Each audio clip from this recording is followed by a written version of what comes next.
एज़ीमुथल quantum number shape of orbital बताता है, यानी अगर इसकी वैल्यू 0 है मतलब एस ऑर्बिटल की बात हो रही है, शेप स्फेरिकल होगा। इसकी वैल्यू 1 है मतलब पी ऑर्बिटल की बात हो रही है, शेप डंबल होगा। सही है। इसकी वैल्यू 2 है मतलब डी ऑर्बिटल की बात हो रही है, शेप डबल डंबल होगा। और अगर इसकी वैल्यू 3 है बेटा तो मतलब एफ ऑर्बिटल की बात हो रही है, शेप कॉम्प्लेक्स या फिर complicated. Magnetic quantum number number of orbital बताता है और इसकी वैल्यू होती है प्लस माइनस एल, यानी एस की बात करें, एल 0 की बात करें तो एम भी 0 होगा, यानी एस का एक ही ऑर्बिटल बनेगा। पी की बात करें यानी एल 1 की बात करें तो m की वैल्यू प्लस माइनस 1 होगी, यानी इसके 3 ऑर्बिटल बनेंगे। -1 नाम देंगे, एक को 0, एक को +1। d की बात करें यानी L2 की बात करें तो इसकी m वैल्यू होगी +-2, यानी इसके 5 ऑर्बिटल बनेंगे।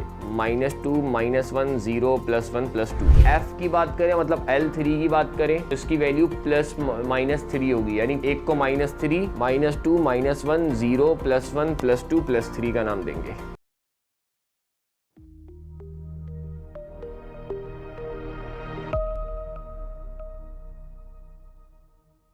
अस्सलाम वालेकुम स्टूडेंट्स, बेटा कैसे हैं आप लोग? उम्मीद करता हूँ खैरियत से होंगे। बेटा हमने इलेक्ट्रॉनिक कॉन्फ़िगरेशन के रूल्स पढ़ रहे थे। इलेक्ट्रॉनिक कॉन्फ़िगरेशन के रिगार्डिंग 3 रूल्स हमने पढ़ लिए थे। ऑफ-बाउ प्रिंसिपल पढ़ लिया था, हंट्स रूल पढ़ लिया था और n+l रूल पढ़ लिया था। अब चौथे रूल से पहले हमें एक टर्मिनोलॉजी के बारे में पता होना चाहिए जिसे हम कहते हैं क्वांटम नंबर।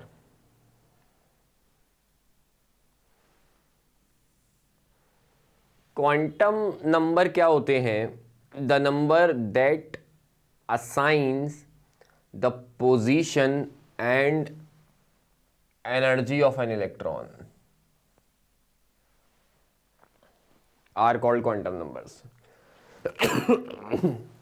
सॉरी, वो नंबर्स जो इलेक्ट्रॉन की पोजीशन और उसकी एनर्जी बताने में मदद करें, वो नंबर आपके कहलाते हैं क्वांटम नंबर। सही। और बोहर ने कहा था न्यूक्लियस के अराउंड सर्टेन सर्कुलर ट्रैक्स बने होते हैं जिन्हें हम ऑर्बिट्स या एनर्जी लेवल कहते हैं, वहाँ पे इलेक्ट्रॉन घूम रहे होते हैं। तो बोहर के हिसाब से आप इलेक्ट्रॉन की पोजीशन, उसकी एनर्जी, उसका मोमेंटम सब कुछ फाइंड आउट कर सकते हो, जबकि हेज़नबर्ग ने इसकी मुखालिफत की थी। हेज़नबर्ग ने कहा था कि आप इलेक्ट्रॉन की एग्जैक्ट पोजीशन, उसकी एनर्जी, उसका मोमेंटम, ये सारी चीज़ें फाइंड आउट नहीं कर सकते। न्यूक्लियस के अराउंड इलेक्ट्रॉन कहीं भी हो सकता है।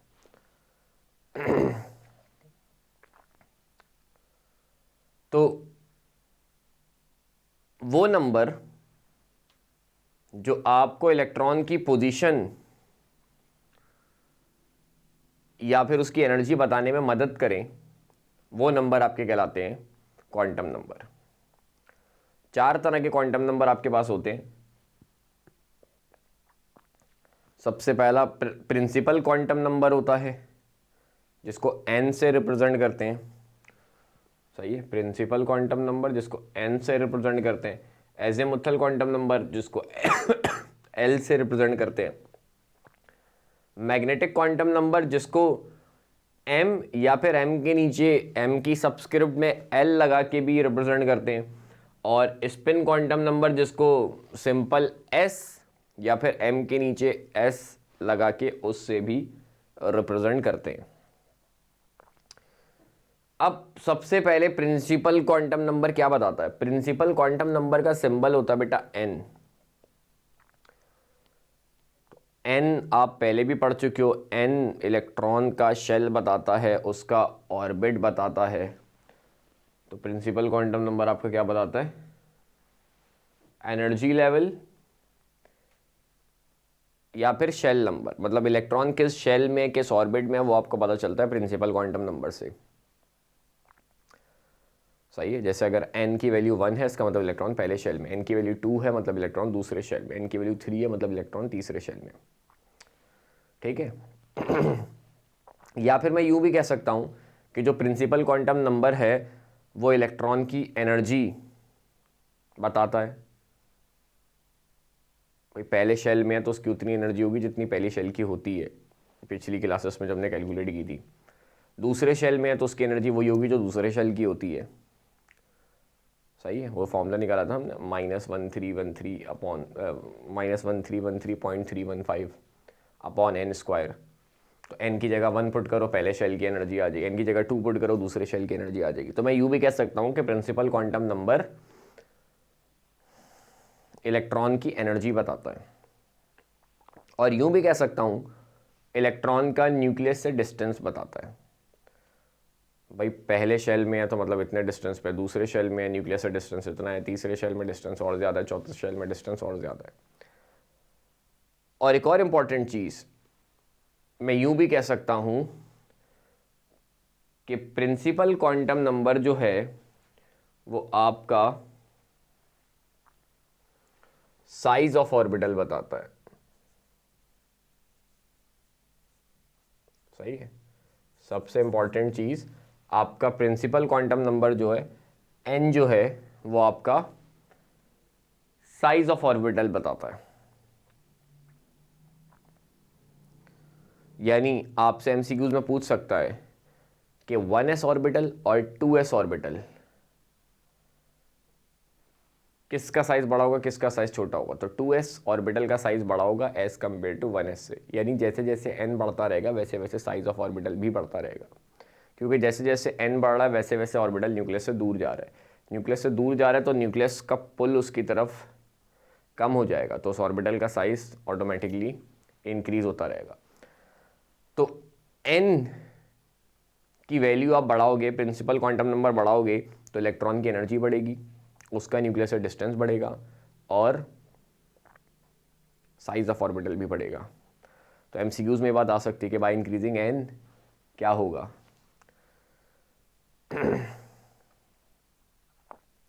तो उसमें आप यही लिखोगे कि एक ऑप्शन होगा energy of electron increases, radius of electron from nucleus increases, size of orbital increases, all of them. तो ऑल ऑफ देम पे टिक करोगे। सही है, तो प्रिंसिपल क्वांटम नंबर से काफ़ी सारी चीज़ें पता चलती हैं। प्रिंसिपल क्वांटम नंबर यानी n शेल ऑफ इलेक्ट्रॉन बताता है, तो इससे आप इलेक्ट्रॉन का न्यूक्लियस से डिस्टेंस, इलेक्ट्रॉन की एनर्जी या फिर ऑर्बिटल का साइज बता सकते हो। ठीक है, दूसरा क्वांटम नंबर बेटा आपके पास होता है एजेमुथल क्वांटम नंबर, जिसको L से रिप्रेजेंट करते हैं। ये क्या बताता है बेटा, शेप ऑफ ऑर्बिटल बताता है, 3D शेप ऑफ ऑर्बिटल या फिर शेप ऑफ ऑर्बिटल। सही है, जैसे अगर L की वैल्यू 0 है तो मतलब s ऑर्बिटल की बात हो रही है, L की वैल्यू 1 है तो मतलब p ऑर्बिटल की बात हो रही है, L की वैल्यू 2 है d ऑर्बिटल की बात हो रही है, L की वैल्यू 3 है तो f ऑर्बिटल की बात हो रही है। g ऑर्बिटल खैर हमारे कोर्स में इंक्लूडेड नहीं है तो इसको छोड़ दो आप। तो अगर L की वैल्यू आपके पास 0 आ रही है तो इसका मतलब s ऑर्बिटल की बात हो रही है, और s का शेप बेटा आपको पता है कैसा होता है, s का शेप होता है स्फेरिकल।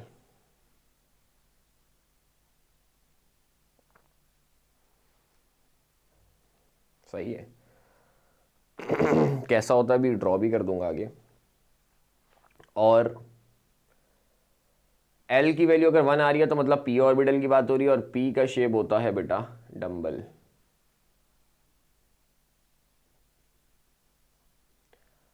L की वैल्यू 2 आ रही है मतलब d ऑर्बिटल की बात हो रही है, d का शेप होता है बेटा डबल डम्बल।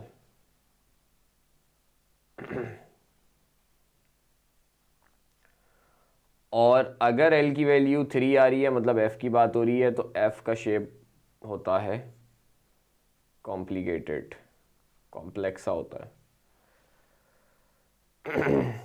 ठीक है,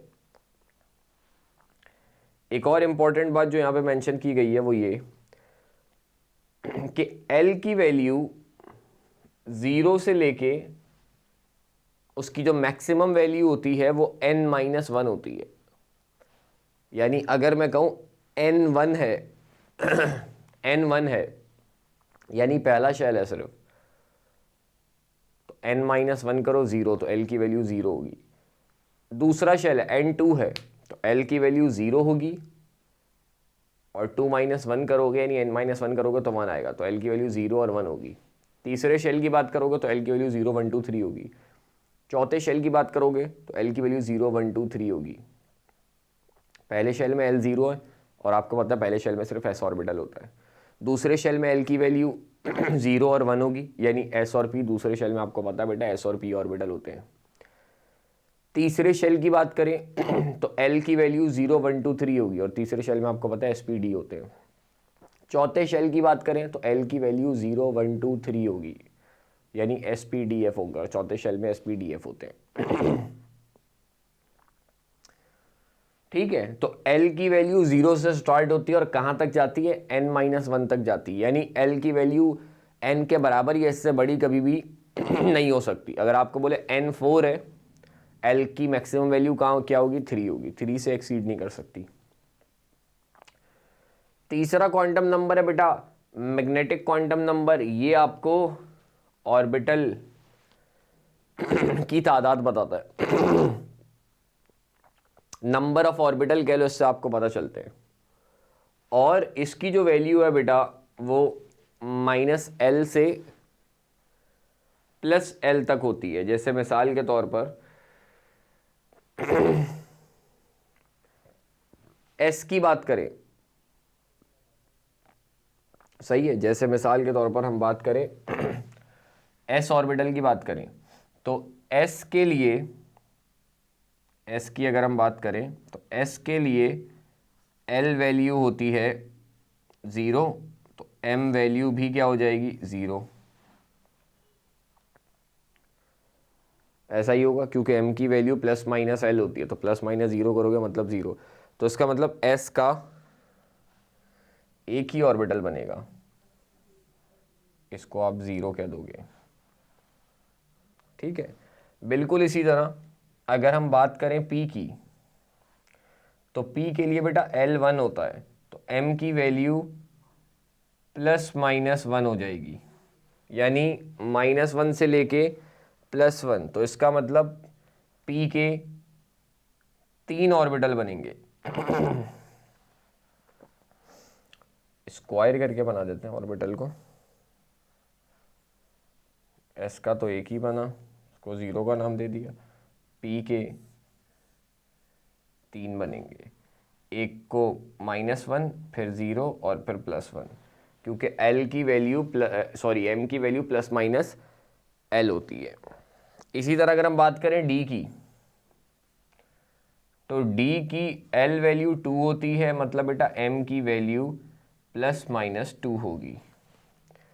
यानी इसके कितने ऑर्बिटल बन जाएंगे बेटा, -2 से लेके +2, यानी इसके बनेंगे बेटा 5 ऑर्बिटल। इसके बनेंगे बेटा 7 ऑर्बिटल, 1 2 3 4 5 6 और ये 7। -3 -2 -1 0 +1 +2 +3। तो इसका मतलब M की वैल्यू से आपको क्या पता चल रहे हैं बेटा, नंबर ऑफ ऑर्बिटल पता चल रहे हैं।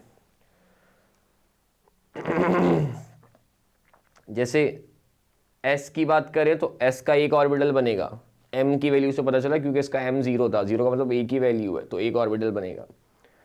P की बात की तो P के लिए M वैल्यू +-1 आई, यानी -1 से लेके +1 तक, तो इसका मतलब P के 3 ऑर्बिटल बनते हैं। उनका नाम भी आपने देखा होगा, PX PY PZ कहते हैं। खैर ये आगे इसको ड्रॉ भी करके दिखाऊंगा। और अगर हम बेटा बात करें किसकी, D ऑर्बिटल की, तो D के लिए M की वैल्यू +-2 होती है, यानी -2 से लेकर +2, तो D के 5 ऑर्बिटल बनते हैं। एक को नाम देते हैं DXY का, एक को नाम देते हैं DYZ का, एक को नाम देते हैं DZX का, एक को नाम देते हैं DX² Y² और एक को नाम देते हैं DZ² का।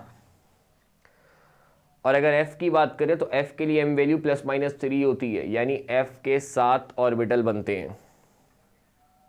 सही है। आखिरी क्वांटम नंबर आपका स्पिन क्वांटम नंबर होता है, वो इलेक्ट्रॉन की स्पिन बताता है। भाई एक इस ऑर्बिटल की बात करें तो उसके अंदर 2 तरह के इलेक्ट्रॉन आते हैं ना, 2 इलेक्ट्रॉन आ जाएंगे, एक को आप ऐसे बना रहे हो, एक को ऐसे बना रहे हो।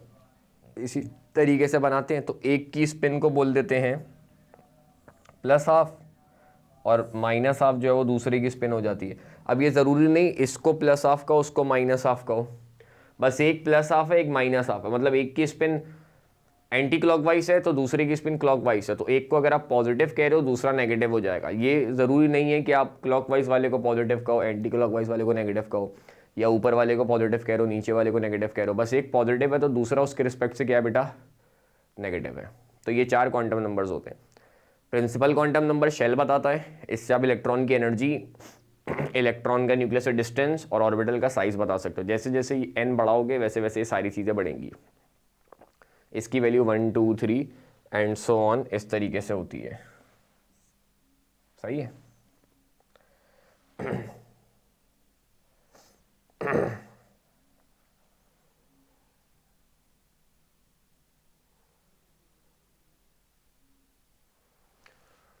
ठीक है, तो इसकी वैल्यू 0 1 2 3 इस तरीके से होती है।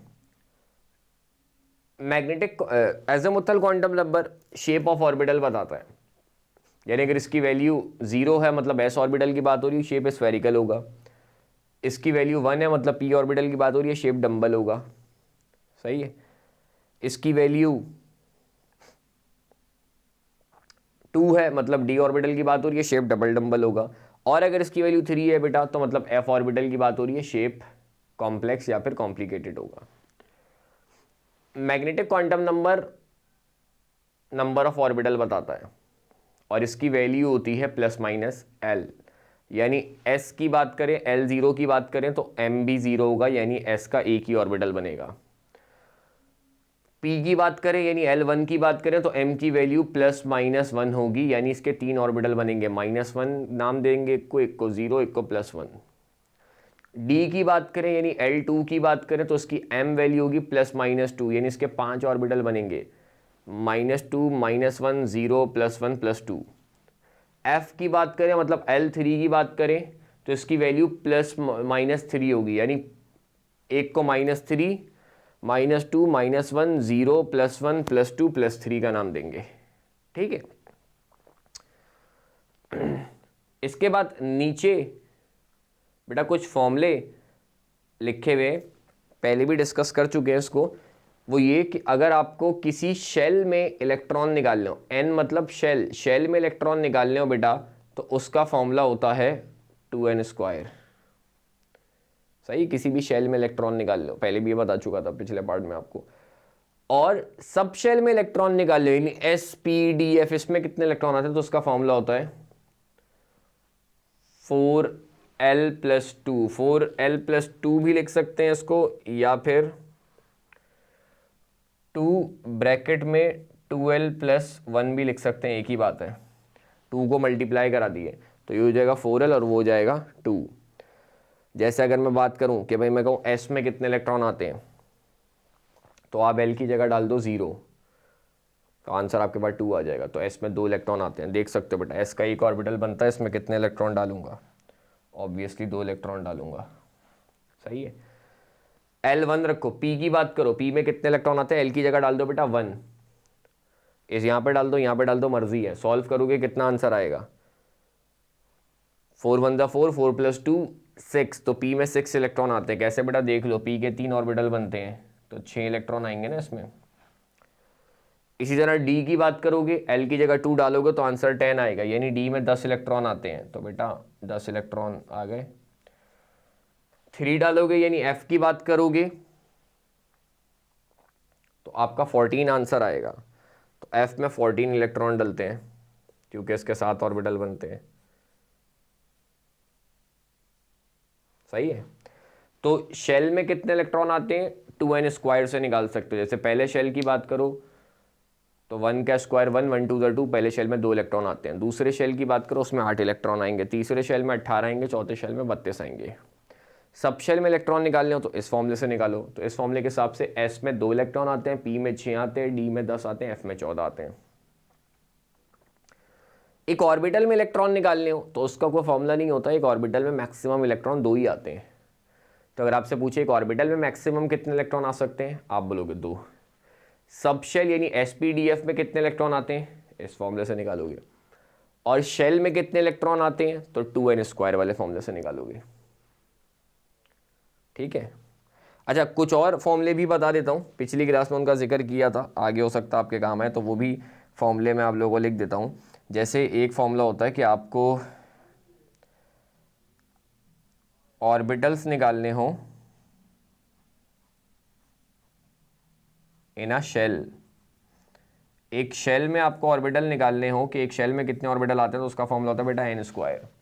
जैसे मैं कहूँ पहले शेल में कितने ऑर्बिटल आएंगे, तो n², यानी 1 का स्क्वायर, 1 का स्क्वायर 1, तो पहले शेल में s सब शेल होता है और s का एक ही ऑर्बिटल बनता है, तो पहले शेल में एक ही ऑर्बिटल होगा।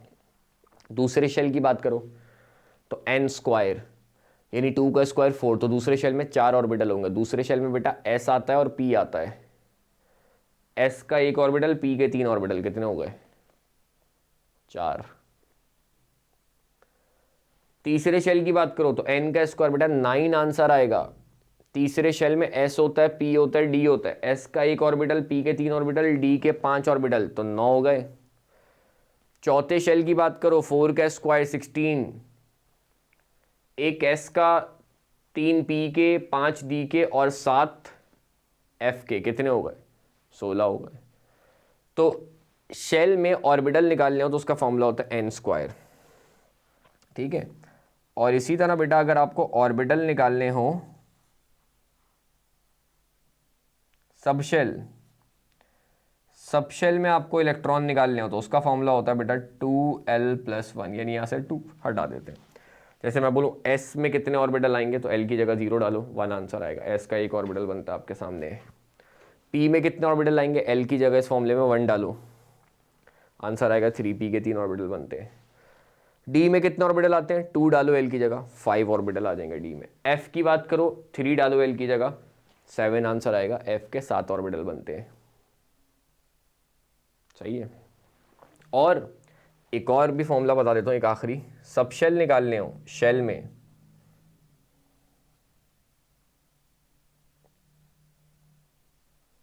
तो उसका फॉर्मूला होता है n, यानी मैं कहूँ पहले शेल में कितने सब शेल होंगे, 1, s होता है। दूसरे शेल में कितने सब शेल होंगे, 2, s और p। तीसरे शेल में कितने सब शेल होंगे, 3, s p d। चौथे शेल में कितने सब शेल होंगे, 4, s p d f। पांचवें शेल में फिर s p d f और g, खैर मैंने कहा g हमारे कोर्स में शामिल ही नहीं है, हम f तक की बात करते हैं। तो क्लियर है क्वांटम नंबर की एक समरी जो मैंने बताई।